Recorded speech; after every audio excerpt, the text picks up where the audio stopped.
All right, so let me go ahead and introduce our panel tonight. First of all, my name is Becky Camillus. I am the youth services team leader at the Washington Centerville Public Library.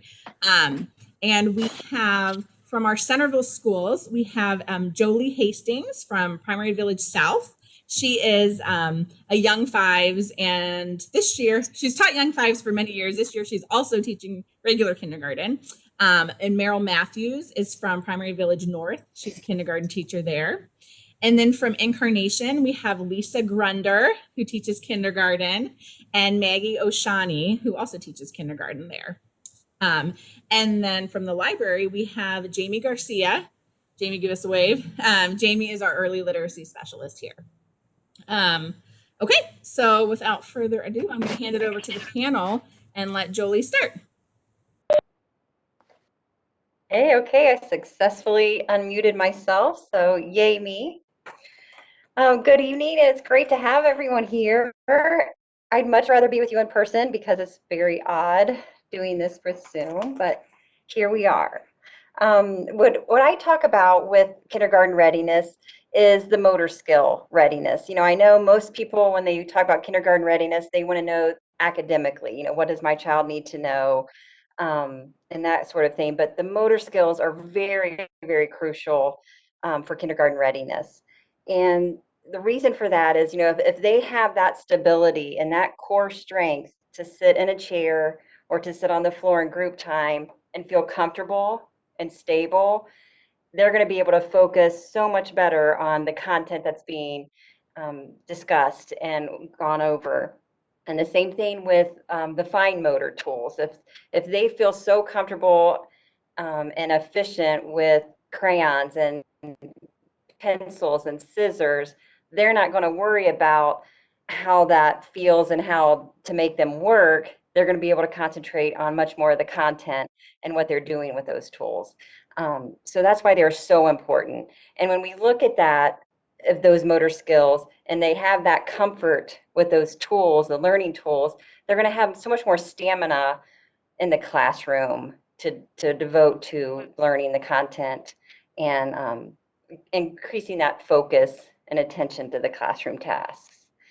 And we do look at motor skills as gross motor and fine motor. Gross motor is more of that core strength, the upper body strength, and then the fine motor is the fingers, all that finger strength and dexterity.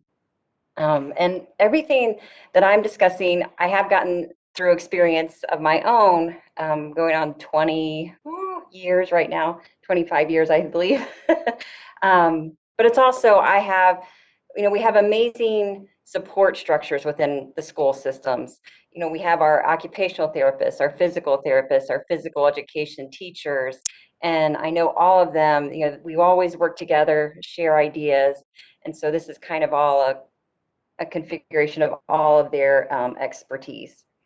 And one thing with the gross motor, hopefully as things continue to get back to more and more normal, things will keep opening up. And one of the great things to do as the spring comes and the summer is to take your child to, whatever school they're going to be going to, take them to that playground, let them climb and play and run. And especially the climbing, the monkey bars and everything, that really helps develop that upper core strength. And hopefully, that'll give them some comfort for that new school and build that familiarity. So it's not going to seem so different to them when they go in the fall.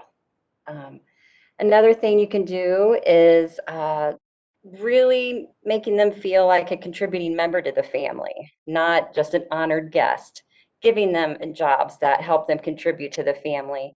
If that's transferring groceries, having them carry the gallon of milk in and putting it in the refrigerator, or having them help carry the laundry basket, pushing the laundry basket if it's too big and too full, pushing that, if they're going on their knees and pushing out on the floor, that's getting them some really good core strength too. So anything that they can do to help, with the family functioning is always a good thing. Tummy time is something that, we always think of when they're infants. We always say, they need to develop that good core strength so then they can have that stability to set up. So when they're infants, we often give them time on their tummies. That goes beyond infancy also. That's a great time to keep doing that, continue doing that, especially now that we've had, if your child's been in preschool and that preschool's been on remote learning, they've spent so much time uh, in front of the screen and sitting. If they have that time on their tummy where they're holding themselves up, supporting themselves on their elbows and holding their head up, coloring, doing a puzzle with you, looking at a book with you, that develops so much more core strength too, and that gives them a lot of stability there. So it's really important to continue that. Those are some of the things in my notes. Sometimes I do demonstrations of, and that's going to be hard on Zoom, so I might have to skip over some of this stuff. Um, Doing a lot of different kind of animal walks is fun with the kids. That's also good with transitioning. If it's time for bed and they're kind of giving you a little resistance with that, try to make it fun and say, okay, this time we're going to go up like a giraffe. And that's when they might be walking on their knees, making themselves as tall as they can, but walking on their knees to their bedroom. Or maybe they're going like a snake and they're having to slither on their tummy to their bedroom, and just kind of making it fun with the different kind of things they can do. And I know the bear crawl and the crab walk, those are all really good ways for them to maneuver themselves, um, developing that core strength in a fun way. Let's see. And doing, I know parents, I know a lot of times ask kindergarten teachers, there are so many options now for what extracurricular activities my child can get into. What is most beneficial? What's most developmentally appropriate? And absolutely, I think too, that I've always heard my occupational physical therapist really support is the swimming and the tumbling. Both of those activities engage all the big core muscles and have them work on that coordination and smoothness of movement. So definitely, again, as soon as, as everything keeps opening up more and more, swimming and tumbling are really great things for them to get into. Let's see, and then if we move to more of the fine motor, just giving them a lot of experience with a lot of different things to build up the strength and dexterity in their fingers and hands. Time with scissors and crayons and sidewalk chalk and markers and just all kinds of things. Play-Doh, playing with Play-Doh definitely helps to get that dexterity going, and having them roll it into a ball, roll it into a snake. That really helps develop those skills too. If you're having snacks, having them pinch and pull the snacks open, using those pinchers and really isolating the pointer and finger and the thumb to open snacks, to manipulate clothespins or tongs. If they have like little snacks that they can play with the tongs with, those are really helpful activities to isolate that. But that's going to help with the pencil grip as that develops later on then too. Let's see. If you have any wind-up toys, I know those are kind of dated now, but you can find them sometimes still at like the dollar stores and things. Those wind-up toys are a great way to isolate the pincher grip. And let's see. And again, like another fun way to do it is piggy banks. If they have a piggy bank and they have to like drop in the money, and if they are holding like the pennies in their hand and then they take one, the palming of that's really good exercise for their hands too. And just, when they are comfortable with that pencil, developing that control, if you'd work on mazes with them, mazes, dot to dots, those are really great things for them to help develop that control with, and tracing, tracing their name or tracing some pictures. Let's see. I think that's about it. But like I said, it's a really important aspect of kindergarten readiness, because then if they're feeling comfortable within themselves and their bodies, they're going to be so much more able to focus on that content that I know all the other ladies are going to talk about. Thank you.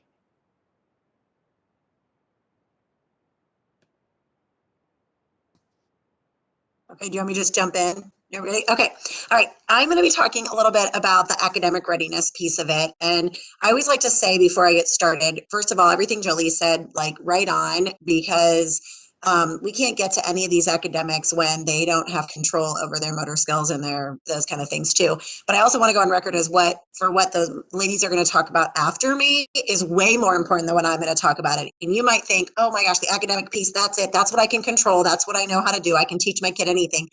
But really, the social emotional piece of it is super important. So when you hear the other two ladies talk here in just a little bit, it all is they're all pieces of the puzzle for sure. And they have to have some academic, readiness things going on. But I'm not going to tell you any one thing tonight that you are like going to write down and go and work on with your kid afterwards. So you can put your pencils down if you've got them out. I can't see anybody's faces except if they're out, you can just put them down and just kind of think about these skills as a whole unit, okay, and not so much like, oh, I've got to teach my kid this, this, and this before they go to kindergarten, and I want my kid to be at the top of the class, so they have to learn this.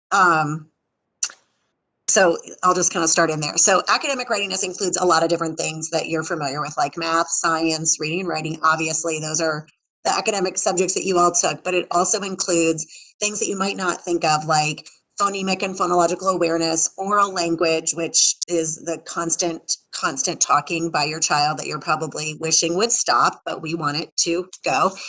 Some learned behavior of being a student is also a huge piece of it. So just them being ready to be in school. And I know these other ladies are going to talk a little bit more about that after me. So kids are going to come into kindergarten with a huge variety of skills. We take them all, whether they came in having no preschool experience, no school experience, they don't even know how to write their name, they don't know what the letters look like, that's okay. And then I've got kids that might come in and they may have already really be reading some easy reader books or some other things. It's just such a wide variety of kids. That age range, the 5 to 6 age range really feels like a 10-year span to us more than it does a 2-year span. Okay. So kids are coming in at a ton of different levels.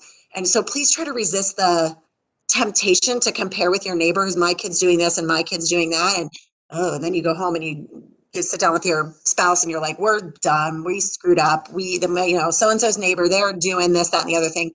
Try to resist that because the developmental stages are just so different for every child. It depends on all kinds of factors. They could have been little when they were born. They could have been a preemie. They could have been, kids are going to come in almost a full year apart to kindergarten. Some kids just turn 5 and some kids are already 6 when they come in here. So that is a huge span for us. So talking a little bit about some of the different content things, language arts is obviously a huge focus. It's the majority of our day.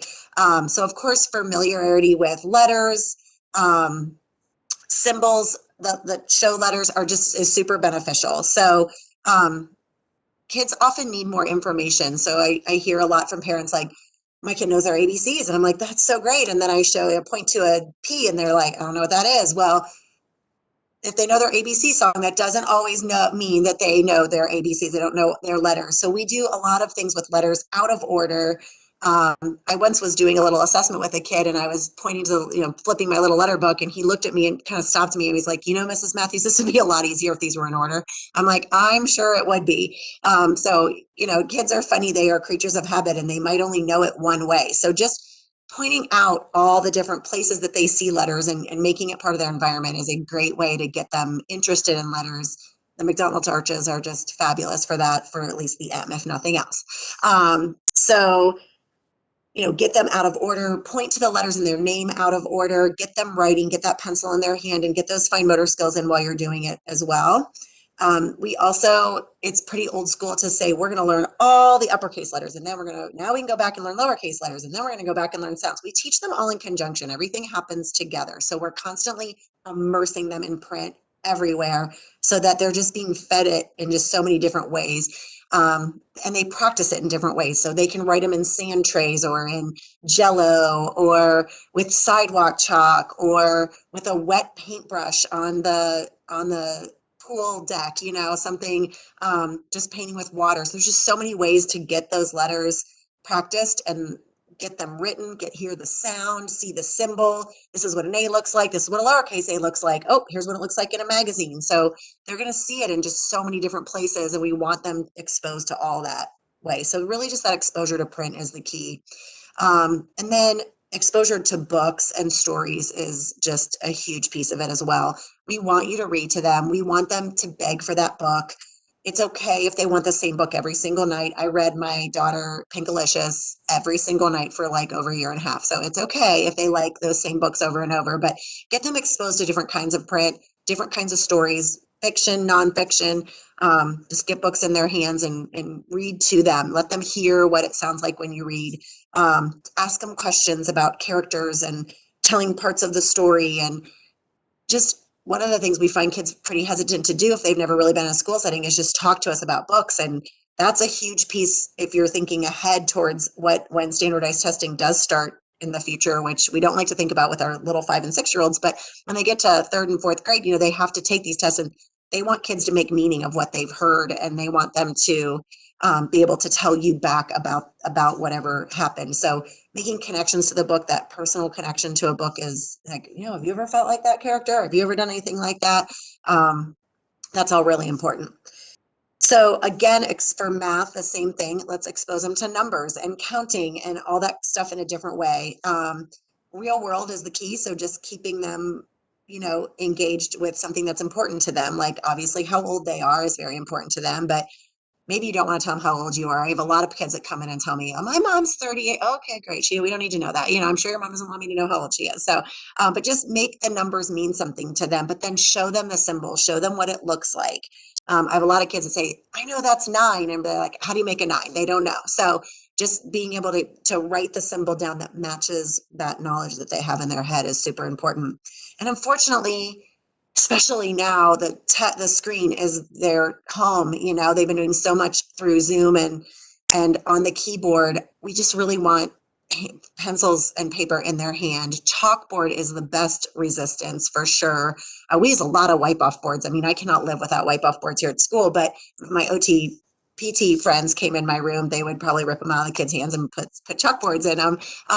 Chalkboards have great resistance for kids, and they can feel what those letters look like. And so that's important too. Not that there's anything wrong with wipe off boards. I use them every day. So just a few ideas for you all for home. Increase their attention span over time, sitting a little bit, and doing an academic task, maybe just for a couple of minutes, and then maybe a couple minutes more and a couple minutes more. And then they'll be able to do some of the stamina pieces that we're going to talk about in a little bit. Just having conversations with your kid, put down the electronics and take them with you to the grocery store. I know that sounds like a nightmare, right? Like it'll just take 10 times that amount of time, but it's worth it.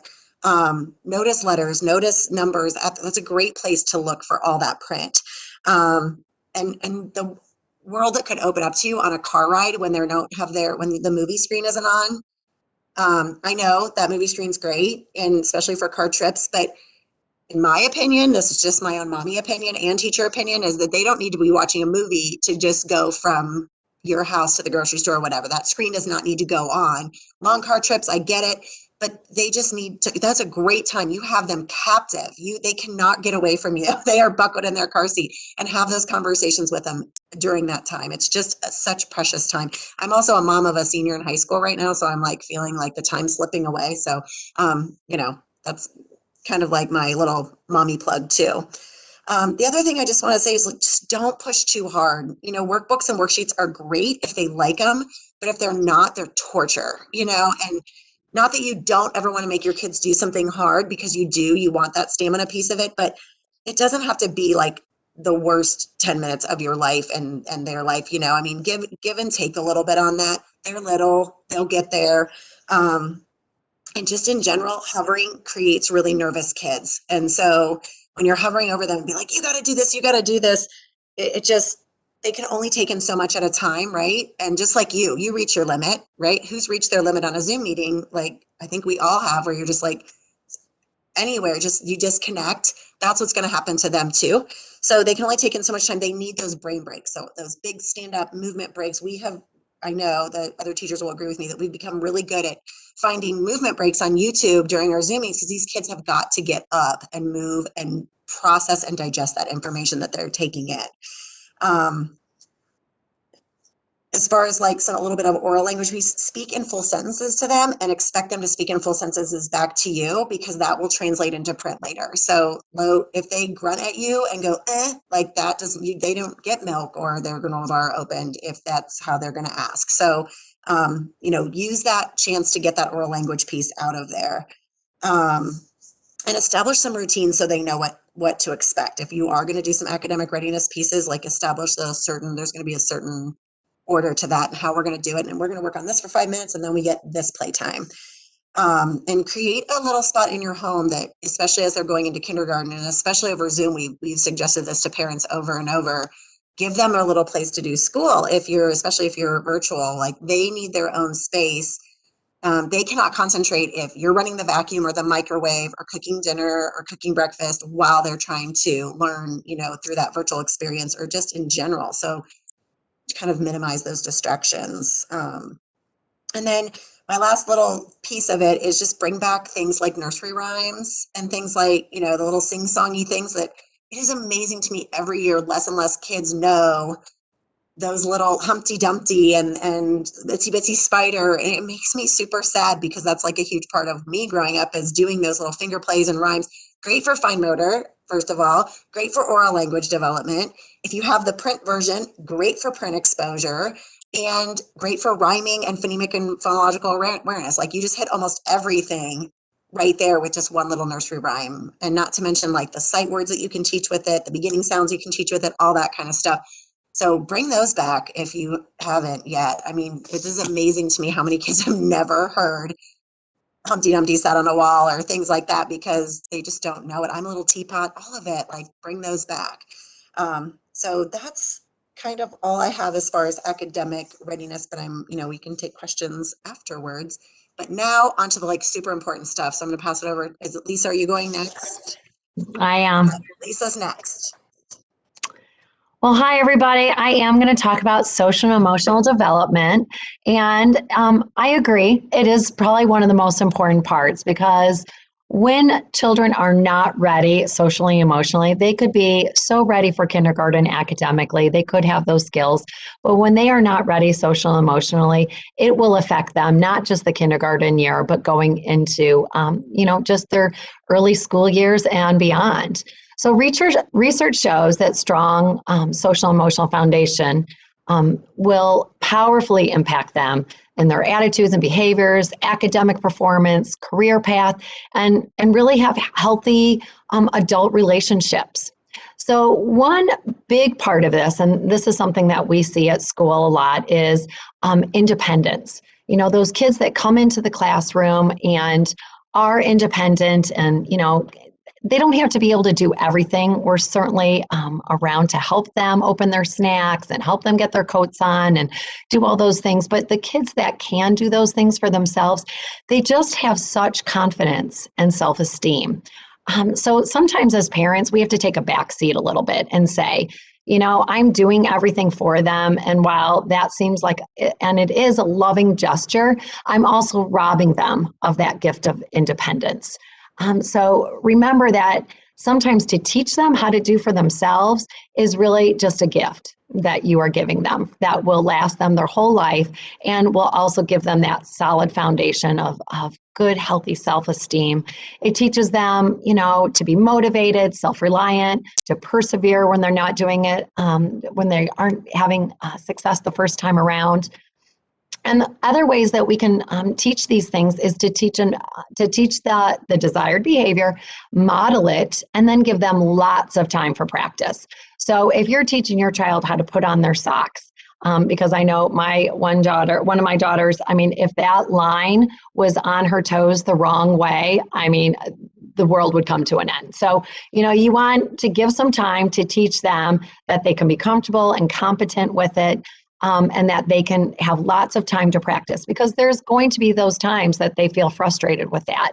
I always say the way to set yourself up for failure is to not give yourself enough time to allow your child to practice these types of behaviors.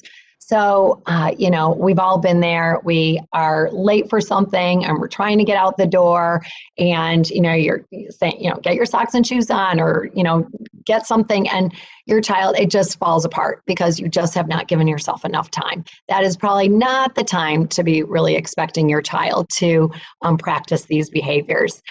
But you want to praise when they do it successfully, because they want to be independent. It is just an innate thing that they want to learn how to not just do for themselves, but we see them come into the classroom and then be helpers. And they are the ones that other students go to help them. And that, nothing builds self-esteem more than that. So we also want to help them with that frustration when frustration happens. And frustration happens, it happens to us as adults, it happens to children, it happens to everybody. So, but we have to show them what children should do with that frustration. So one thing is to validate their feelings, help them to articulate them. Kids just don't have those verbal skills and that vocabulary to articulate their feelings. So you want to, I'll say to them, you look like you're kind of getting frustrated with that. What's frustrating you? And, they'll say, trying to glue a piece of yarn on a piece of paper. If you've ever done that, you can understand why that would be frustrating. So, but you teach them, okay, well, we're not going to just give up, and I'm not going to just do it for you, but let's stop. Let's count to 10. Let's try again. Let's take some breaths, or maybe take a break, and let's maybe go wipe off our hands and let's come back and try it again, and teach that persistence. That persistence will get them to their desired goal. Some other ways to promote that independence is cleanup time. Your child can be helping clean up. They can be cleaning up their toys, those forts that they all love to make. Well, they should be able to help clean those forts up. And it's a great learning time for you to teach them that, yes, you had a great fun, but now it's cleanup time. And now you don't just get to leave your mess, you have to help clean up. We expect them here in the classroom to help clean up the messes that they make. And like Jolie said, chores that are, or jobs in the house that are age appropriate, really help them feel a part of things. And it teaches them that they can be helpers. They can set the table, they can clear the dishes. Sometimes they can even help wash the dishes. Kids love water, so they can help. But again, give yourself time, because that will not be a fast cleanup job. So, but you are teaching them so much in that moment. Some other things that we see with the social and emotional development is separation anxiety. Now, separation anxiety happens for some. It doesn't happen for all. I have 4 children of my own, and of those 4 children, 2 of those children would have gone to college at 5 years old. They did not have any separation anxiety at all. 2 of them clung to my legs for a very long time. So, it's not our fault as parents if they have separation anxiety and are having a difficult time. Sometimes it's just how they're made and who they are, and we just have to help them through that. Peekaboo as a baby is how we teach the children that we're going to come back. And after that baby stage, then they start going out into the world and, having some maybe play dates, pre-corona, some small group time, some library story hour time. Hopefully, we can all be doing all these things again, preschool sessions and swim lessons and the tumbling. And they are having so much fun without you that they may not even notice you're not there for a while. And then you always come back. So it's teaching them that you come back, and that's what's important. Always have a goodbye routine. That is always a way to also help that separation anxiety. Maybe you have a certain routine that you go through with your child. Maybe they get, a butterfly kiss, a kiss on the cheek, a big mama bear hug, and then that's it. It's time for you to go. Be consistent with that routine so that they know at the end of it, that is when it is time for that separation to happen. And also, make sure you're not dragging it out. So, it's kind of like that Band-Aid, the anticipation of the separation sometimes is worse than the actual separation. So don't drag it out too long. I think we've all seen those kids that, were kind of prying off parents at the doors. And as soon as they get in the classroom, they don't even think about home for the rest of the day, and they are fine because they got into the classroom, they got distracted, they're feeling comfortable here at school. So just make sure to kind of get through that process a little quicker. Following directions is something that we do a lot in school, and some things that you can help get them ready for that. And that social emotional development is starting with that one-step direction. Because you'll see if you give your children too many things to do, they won't do any of it because they can't hold all of that information in their mind. So you want to start with those one-step directions. So maybe go upstairs and get your socks. And then if they don't get their, you go upstairs to check on them and they're playing, with their Legos and building a, beautiful masterpiece, then you say, oh, wait, you didn't get your socks. Repeat after me. What were you supposed to do? Get your socks. Okay, go get your socks. So you want to make sure you have a high expectation for completion. So you want to make sure you don't just go get their socks because they didn't get their socks. Don't let them move on to those fun activities or those other things unless they've done what you've asked. But then make sure you're asking reasonable things. So of course, we know our children's limitations at 5 and 6 years old, and even 4 and 5 years old.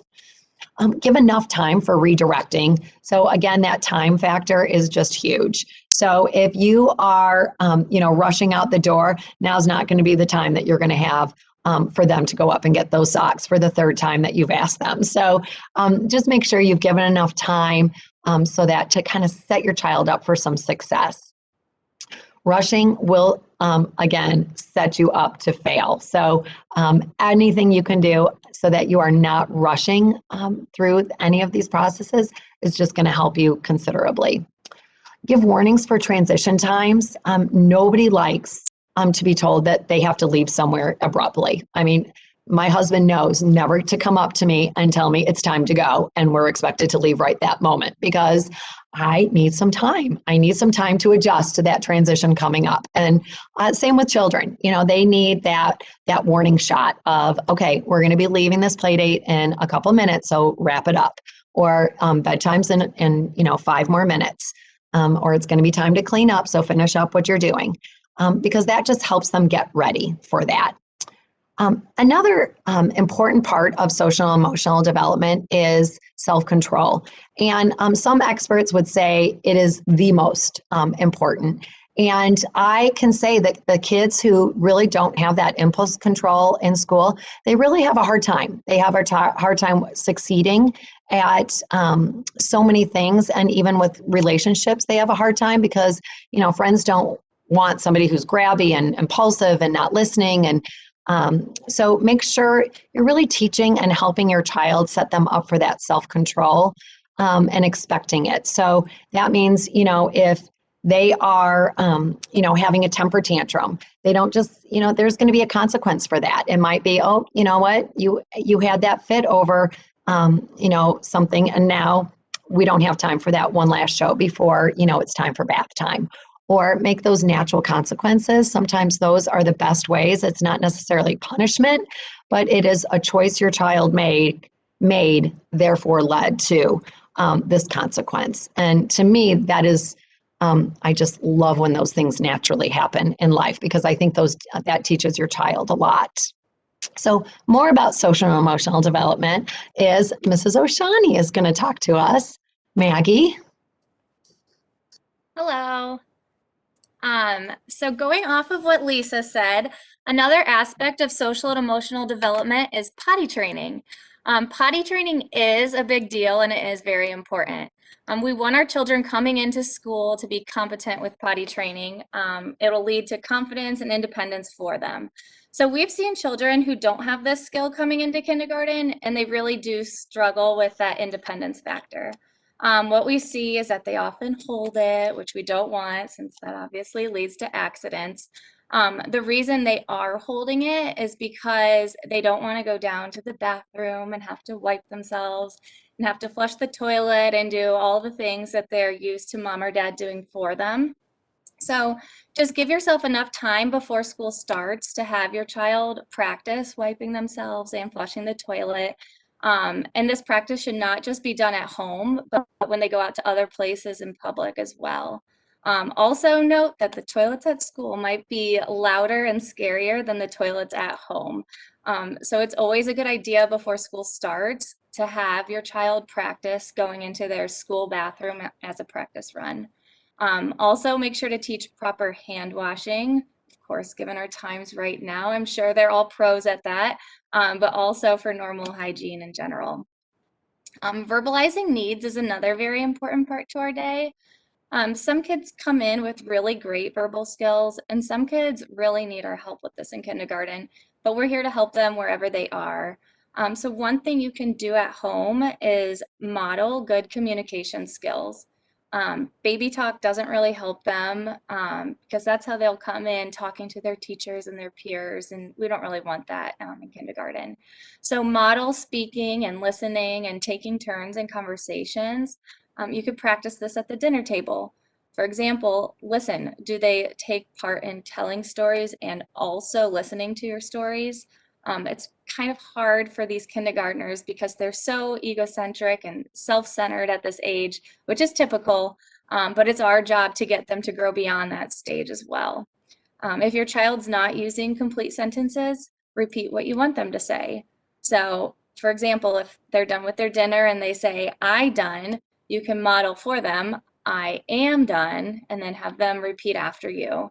And the more you model this, the more you'll see them transition into saying it on their own without all the prompting. And that is a wrap on social and emotional development. I'm sure we could go on and on forever. Mrs. Grunder, do you have anything else you would want to add to that? I think that is about it. I think building school stamina is that's something that we have noticed with, we were talking before this started. That is a little hard. So for kids coming in, when they're all coming in at the same time from the same, they've been in a preschool setting or they've been, doing the same things, it's a little easier. But definitely with this pandemic, we've seen kids coming from, no preschool or some preschool or coming in halfway after, being virtual or not being virtual, and just the difference. So just having some expectations for your children to be able to, sit and work, and, you don't have to entertain your child all day. I mean, sometimes it's okay to expect them to work on something independently and quietly for a little bit and have that quiet time for themselves. I think that's important, and that builds that kind of stamina, that they don't have to switch gears, that they can really stick to something. I'm going to add on to that too. And I don't know if any of you caught it, but Jolie says it every year and I love it. I'm just going to repeat it for her because she always says, "Your children are not honored guests in your household." And I just love that statement. I love the way she said that. Jolie and I have worked together for by the way, Jolie, it's 26 years this year, just so you know. So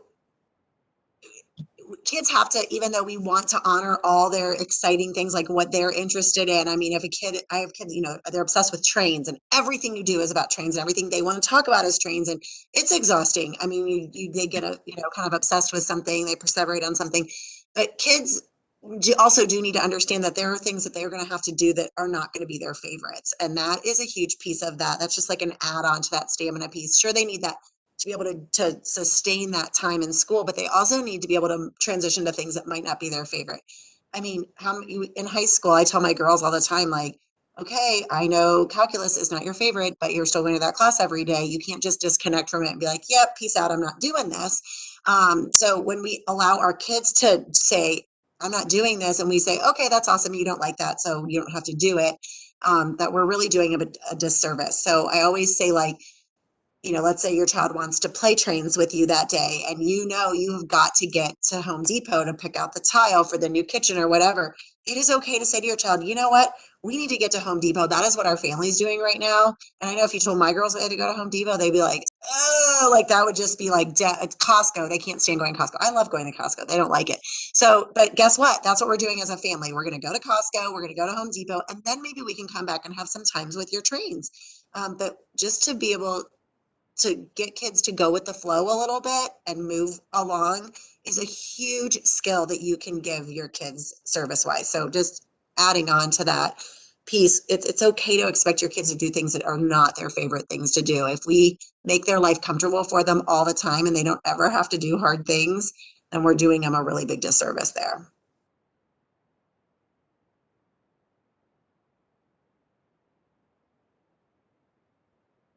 All right, so we heard some really awesome things from the presenters about different things that you can do from home.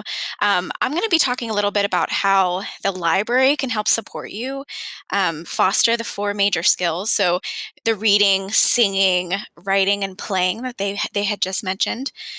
First is with reading. So we have so many different book lists that you can choose from.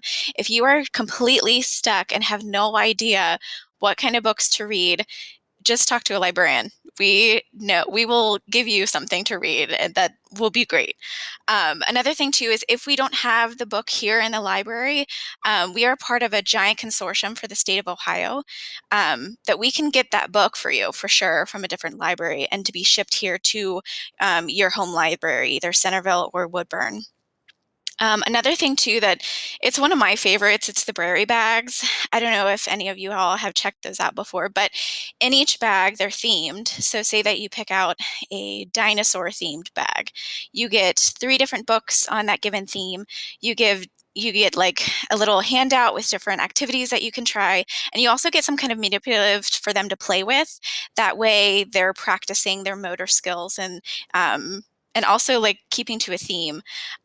Maggie had mentioned too how important potty time is and potty training. We have a bag on that. So if you're stuck, you don't know what to do, we have a whole bag that has 3 different books, and it also gives you suggestions for future books too. We even have math themed bags as well. So if you wanted to kind of work on their financial literacy as well, that's just as important. You can check out these bags here too. We also have a program here called 1,000 Books Before Kindergarten. I always say that it's never too late. It's never too early to start this program. Basically, it's just a little handout that you get with 1,000 different circles. After each 100, you get a little puzzle piece. And when you complete the entire program, you get a little certificate and a prize at the end. So it's a way to make them not only incentivize and get them to read, but it makes them really proud. Some of these kids, when they're done, they hold up their little certificates, and it's the cutest thing ever. They have like the biggest smile on their faces, and they're just like so overjoyed that they did this themselves. And of course, any book that you read to them counts towards that 1,000, as well as like any books that your teacher reads, or even the books from story time. So again, those are called Brary bags, and you can check them out here at the library. Another thing that we have too, it's kind of a new collection. I would say it's been around for about a year. They're called read-alongs. And so you have a physical copy of the book, but then there's an audio panel right on the side where you can play the book out loud. And most of the time, like there's a couple books by Mo Willems that we might have, and it's actually read by the author. So it's super, super cool. And it's also good too for, say that mommy needs a little bit of a break, reading, and they don't want to read the same book over and over, just give the read along. And that's a really great way too for them to hear the book being read out loud, but also see it on the page too.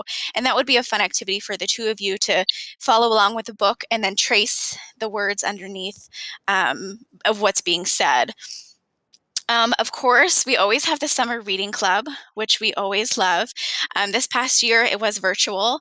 And the great thing about this too is that you get a free book at the end. So it's the same kind of deal with the 1,000 Books Before Kindergarten.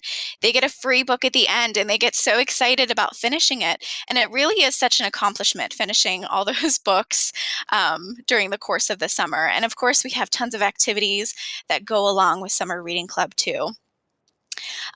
Lisa, she had also talked a little bit about emotions and how important kind of like teaching those skills.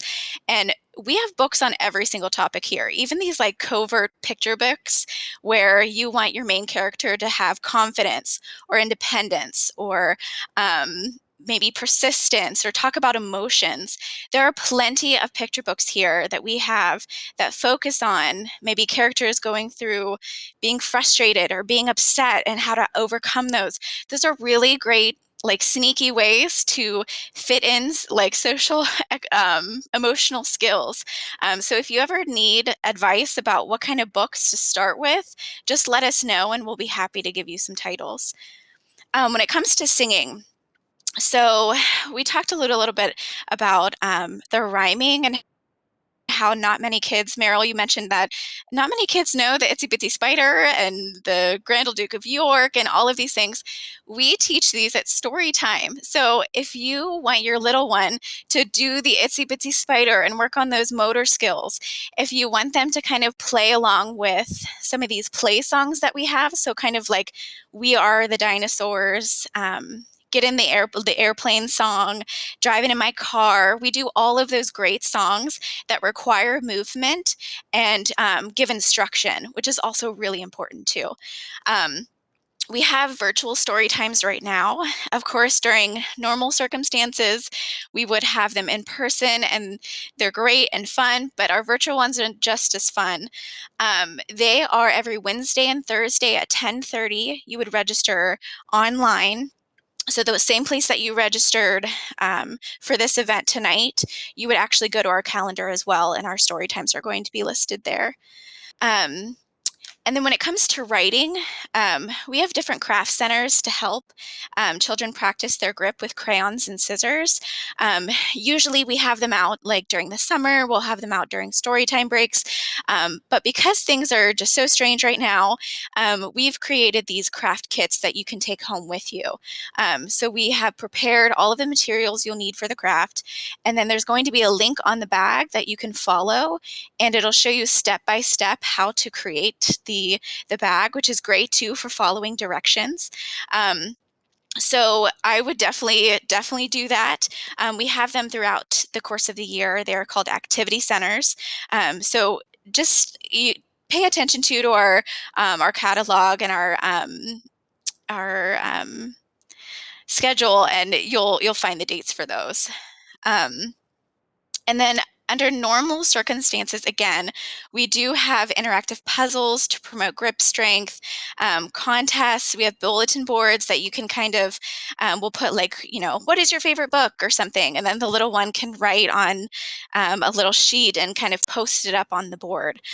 So they can practice their writing, practice their words that aren't just their name. So those are also really important skills too.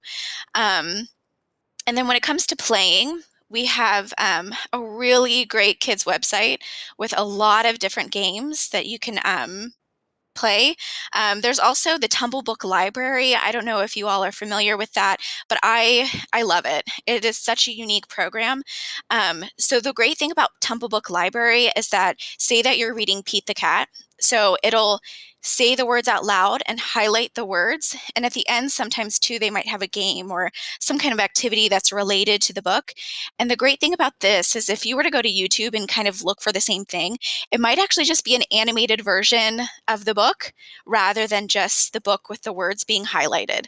That is probably one of the most important things, again, for the little one to be able to see the words that are on the page, but then also hear them out loud at the same time. And the Tumblebook Library does an awesome job at doing this.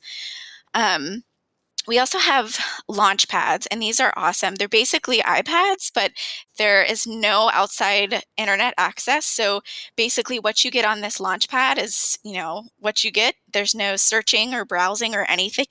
And there's tons of different themes, and the activities are really fun and they're really educational too. And also, again, for normal circumstances, I know it's just such a weird time, we do have an area for pretend play with puppets, interactive play boards with manipulations, and computers are usually set out with games. And coming up too, we have a recurring STEAM program that's continuing during COVID. And this one coming up is Fun with Jelly Beans. It's going to be on February 22nd. You do need to register in advance for that one. But the one thing I love about this so much is there's a lot of play in these. You have to do your own experiment.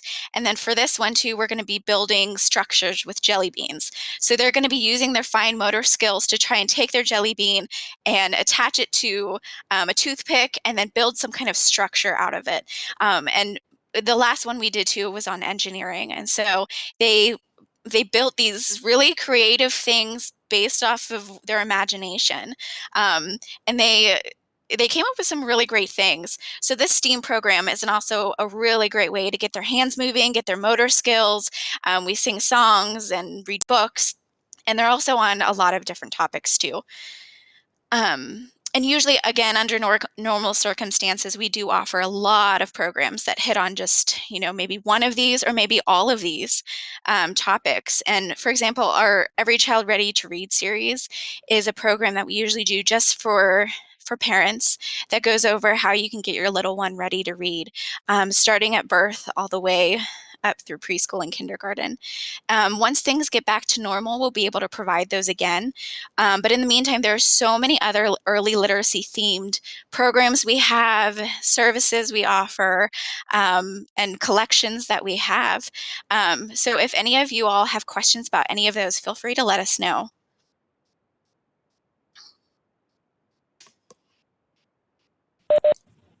All right. Thank you, everyone. I'm going to give our panel, even though they can't hear you, I'm going to give our panel a round of applause because that was awesome information. Oh, I have a question coming in the chat. It says, if you could suggest just one thing that I should work on with my son, I guess before he starts kindergarten, what would that be? Meryl, you want to take it? And we had a little joke before this that I was going to take all the hard questions. I was like, how'd that happen? Gosh, that's so hard because I don't know your son, but because every kid has different like highs and lows. I think for me, the one thing advice I give to parents is that well, for a boy, I would probably say fine motor. I'd probably say fine and gross motor would be my one thing, I guess. For a young boy would be my just off the cuff guess. But if I knew more about your child, then maybe I would be able to change it around a little bit. But I think one of the hardest things is when a kid is really good at something, it's really easy to really focus on what they're really good at and then just kind of keep going with that. And then I always tell parents, if they say, oh, my kid's not being challenged enough in reading, and okay, that may be the case, but where are they as a writer? Maybe their fine motor is real low. So the goal is to kind of even up all those skills and kind of get them in as a more well-rounded child. So I think that can be hard. Maybe they really love books, but they really don't like math, or they really don't like to sing, or they, just whatever that thing is. So my original thing would probably be that fine and gross motor piece. Okay, I'm reading the next question, except for it goes away. All right. Yeah. So the next one says, I have a son whose birthday is late August. Is it more beneficial to try kindergarten or find an early fives program if they aren't quite ready? Jolie, you seem like you are best equipped for that one since you do the young fives program. We were talking actually about screening also. Screening, we try, birth date is definitely a qualifier for the Young Five program, but it's not an automatic. And so what we always suggest is that you absolutely go through the screening process that is offered in the school that you might be interested in, because that screening process is going to give you more information. Those teachers are very used to working with all different levels of students, and they're used to kind of cueing in on those aspects of their development that said, oh, you know what, I think Young Fives would be a benefit for this child, or you know what, I think this kiddo is ready. Let's go ahead and give them that opportunity to go with kindergarten. So while birthday is definitely an indicator, I don't want you to think it's an automatic. I definitely would recommend going through that screening process that's offered, because it does give you information. It doesn't mean you have to follow that recommendation. You can still decide, you know what, it's still in my gut. I think I want to, keep them, in their preschool another year, or I do want to look at the Young Five program, or, okay, you guys are saying he's ready. I'm going to trust you. Let's go and give it a try. And there's always, that flexibility within programs too, that if we give it a try and you know what, we think it might be too challenging, maybe there is that opportunity to move back to the Young Five program. Or if they start in Young Fives and you're like, woo, they're really rocking it, maybe there's that flexibility to move ahead to K. I mean, there's definitely flexibility. And there's just a lot of experts that are ready to help you make that decision in those schools that I would definitely reach out to. Okay. There are a couple questions about screening. Wait, can I just add on to that really quick too? Oh, sure. Can I just really quick, I just want to say too, like one of that piece that we talked about, like that not rushing your child piece is the piece, like I'm not sure we got to, but think about as you're coming into kindergarten, it's really hard to think about this, but think about how sometimes kids get recommended for Young Fives and some parents think, oh, not my kid. They don't need Young Fives. They're ready to go to kindergarten. They're so smart. And where they're all smart. We know they're all smart.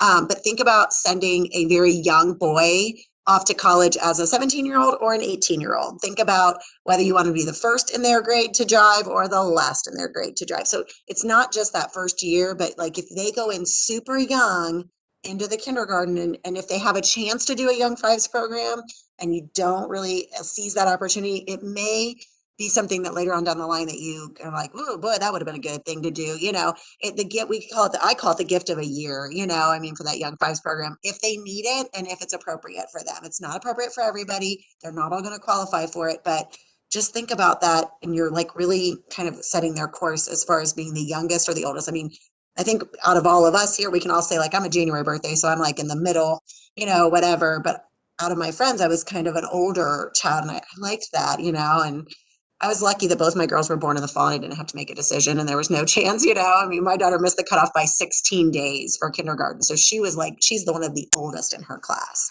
So just think about that too. Okay. Sorry. Go ahead. Okay. So there are a couple questions on screening. I know that we were kind of talking at the beginning as people were logging on that the screening hasn't quite been set for next year, if I'm correct. They're going to try to do in person. That's to be determined. But Lisa, can you maybe give a little idea of what parents can expect their kids will do during the kindergarten screening?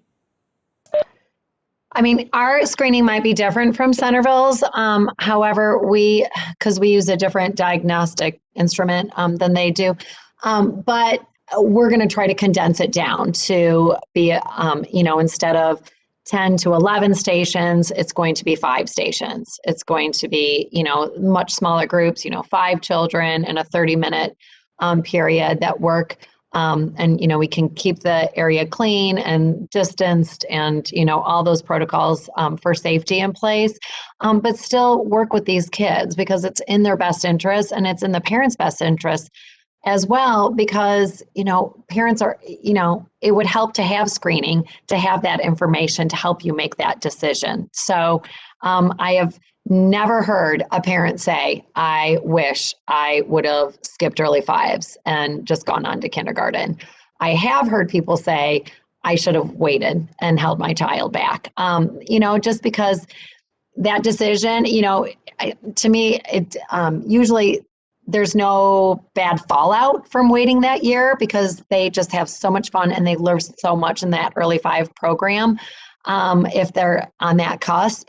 And then in kindergarten, they're just so ready. So one thing too, and I know this is totally off going back to the other topic, but can I just go back to the fine motor skills? Meryl was talking about chalkboards are so great. Stylus and iPads are not pencil and paper.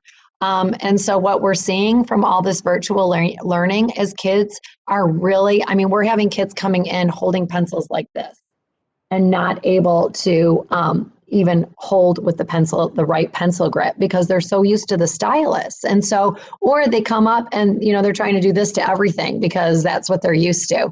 So make sure you're putting that. And I even have some kids that their hand is not strong enough from all these other things that they're pushing, with this hand to steer their pencil. So we're really seeing the fine motor skills really drop to kind of an alarming rate. I mean, the occupational therapists are really, seeing this as well. So getting that Play-Doh and all those things, strengthening those muscles. And just remember, a stylus is not a pencil. So that was one thing. Also, another thing, reversals, and just with the academics, reversals are normal at this age. So if your child is doing all these backwards letters and numbers, know that that is a very developmentally appropriate thing for them. And that's okay. I just like to tell parents, don't let them practice over and over and over backwards letters. So if they're doing a backwards A in their name, every time they write their name, maybe have them fix that, because it's more, you don't want their brain to get used to seeing it backwards over and over and over again. So it's not that it's wrong for them, because their brains are just so pliable, but you just don't want them to practice it that way. So, but by the end of the year, all of us that teach this age group will no longer remember which way a 3 goes, because we're so used to seeing it backwards. So it is amazing, how pliable the brain can be. So our screening will look a little different. We're going to, have it smaller numbers and more concise information to try to get some information to help parents make those hard decisions, especially those kids that are, the parents are toying with what would be a better placement for them. Meryl or Jolie, do either I of was you gonna say- have anything to add about screening? As far as screening goes, I mean, we're just not going to promise that it's going to be in person, because we just don't know what our district's going to decide about that. We don't have any control over what it's going to look like then. But typically your registration process happens in March and April, and then your screening happens in like late April, May, right? Like in May, Jolie? Yeah, so that's when they would come in, and we would schedule them in groups of 6, and they would come in and listen to a story, and we do some fine and gross motor things, and we're just trying to get a baseline on these kids. We're not doing any specific tests. We're not, we do specific activities, but there's not like, okay, everybody teach your kid their address and how to tie their shoe. There's no specific skill that we want you to go practice to do that. We just want to know where your kid is, just to make the best placement for them. And we're not grouping kids by reading levels going into kindergarten or anything like that. We're just trying to get some information for you. What can you do to work up with them over the summer? And is there anything else we need to know about your child? So that's kind of what our screening is about. But it is super helpful. We're super sad to miss it this year, but it was just not in the cards for us. So. And it's definitely, not a pass fail kind of a thing. I saw one of the questions on the chat. I don't want you to, to come in that with that kind of a view of it. It's not a pass fail, or your kid's not ready, they are ready. It's strictly, like Meryl said, an information gathering for us, so that we can make the best decisions for where we start with your child and how to help them get to that next step. We have our nurses, look at their vision and hearing. That helped my son tremendously. I had no clue he was having vision issues until the schools brought it to our attention. So, it's just those little things, those little pieces that can just help us get them off to the best start that we can. Maggie, I have a question for you. Any advice on talking your child through changing friends or not getting to play or sit with who they want? For example, so-and-so never wants to play with me anymore. I think emotions are probably really hard right now, especially if these students were virtual and they weren't used to seeing their friends in person. A lot of times parents ask at conferences, like, who do they play with? And my personal opinion is the more they broaden their horizons and play with more kids in the class, personally, I think the better off they'll be, not just sticking to that one person. So I would encourage your child, to play with the one who doesn't have a friend, or broaden their horizons, and not just sticking to that one person that is their best bud, but to just kind of broaden the horizons. So it is hard though, with distance learning and all the coming into school and not going to school. So I'm sure it's hard on the kids. And when we can have play dates again, that helps too, is, having those play dates with different kids, not just the same child who happens to live next door. So it's super easy. because then your child, that's who they feel comfortable with. So kind of broadening your horizons, not, as a family as well, when the world opens up. And you can do that because that helps them, kind of get to know them and play different things. I always like to tell the kids too, why don't you go show him what you like to do, and then he can show you what he likes to do. Like, because sometimes they just don't know. They don't have the verbal skills. So they need some help. Like, what are we supposed to do? And you shouldn't sit down and play with them because that doesn't help them get through that. But just giving them some kind of task to go off and do sometimes helps that as well. Well, that was the last question. So I think it's a wrap. Again, thank you, ladies. These ladies are like the heroes. I can't even imagine. I used to teach too. So when this pandemic came around and you guys had to, I was like, woo, thank goodness I'm not still teaching. Because I can't imagine how difficult that must have been to kind of change gears and do what you've done. So you are amazing. Thank you. Also, you all taught a full day of school today and gave up your evening to do this. So we really appreciate that. Thank you for doing it virtually too.